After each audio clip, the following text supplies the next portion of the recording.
કારણ કે દર વખતે એક જ વાત લઈને આવે છે ભાજપ વાળા કે તો રકાબી જેવો વિસ્તાર છે એટલે ભૌગોલિક રીતે રકાબી છે એટલે કઈ થાય નહીં.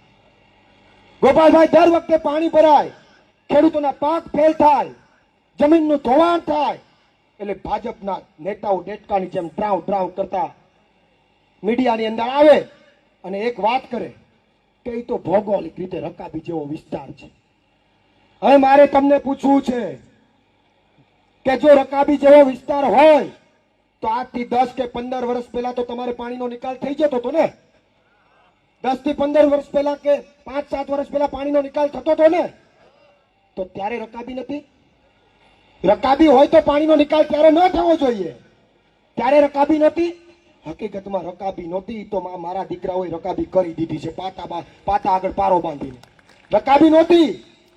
અને કદાચ રકાબી હોય ને તોય તમને કહું કે સુરતની અંદર મહાનગરપાલિકામાં આમ આદમી પાર્ટીની સીટો આવી અને CR પાટીલે એક એવું બયાન આપ્યું હતું કે સોનાની થાળીમાં લોખંડનો ખીલો વાગી ગયો. આવું કીધું હતું ને? તો હવે આવનારા દિવસોની અંદર રકાબી હોય તો ભલે હોય, એ રકાબીમાં એક કિલો ધરબી ગયો એટલે પાણી નીકળી જાય આપોઆપ.